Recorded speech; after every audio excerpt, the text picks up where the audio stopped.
ಪರೀಕ್ಷೆಗಳು ಹತ್ರ ಬರ್ತಾ ಇದೆ.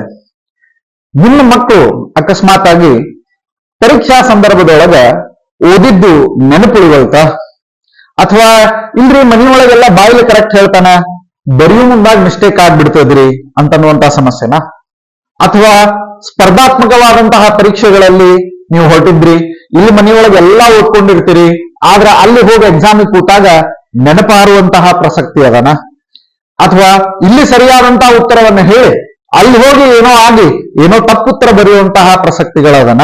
ಸೊ ಇಂತಹ ಎಲ್ಲ ರೀತಿಯಾದಂತಹ ಪರೀಕ್ಷೆಗಳಿಗೆ ಅನುಕೂಲವಾಗುವಂತಹ, ಅಂದ್ರೆ ಪ್ರತಿಯೊಬ್ಬ ವಿದ್ಯಾರ್ಥಿ ಅಥವಾ ಪ್ರತಿಯೊಬ್ಬ ವ್ಯಕ್ತಿ ಪರೀಕ್ಷೆಯಲ್ಲಿ ಯಾವುದನ್ನೂ ಕೂಡ ನೆನಪು ಹಾರಲಾರ್ದೇನೆ ಸಮಯಕ್ಕೆ ಸರಿಯಾಗಿ ಎಲ್ಲವೂ ನೆನಪಾಗುವಂಗ ಮತ್ತು ನೆನಪಿನ ಶಕ್ತಿಯಲ್ಲಿ ಯಾವುದೇ ರೀತಿಯಾದಂತಹ ತೊಂದರೆಗಳಾಗಲಾರ್ದಂಗ ಎಲ್ಲ ರೀತಿಯಾದಂತಹ ಪರೀಕ್ಷೆಯನ್ನ ಯಶಸ್ವಿಯಾಗಿ ಪೂರ್ಣಗೊಳಿಸಲಿಕ್ಕೆ ಒಂದು ಅದ್ಭುತವಾಗಿರತಕ್ಕಂತಹ ಮಂತ್ರ.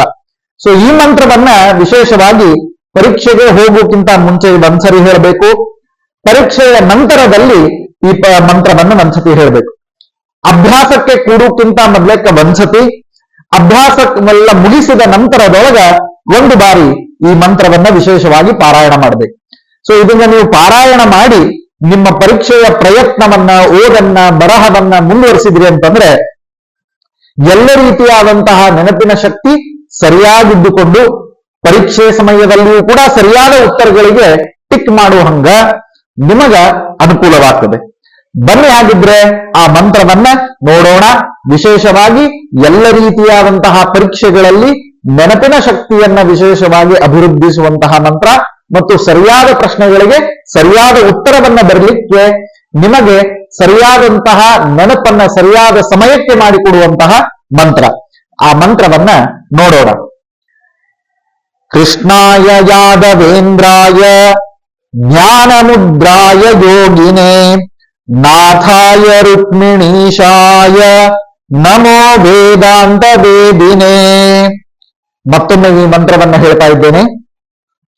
ಕೃಷ್ಣಾಯ ಯಾದವೇಂದ್ರಾಯ ಜ್ಞಾನಮುದ್ರಾಯ ಯೋಗಿನೇ ನಾಥಾಯ ರುಕ್ಮಿಣೀಶಾಯ ನಮೋ ವೇದಾಂತ ವೇದಿನೇ.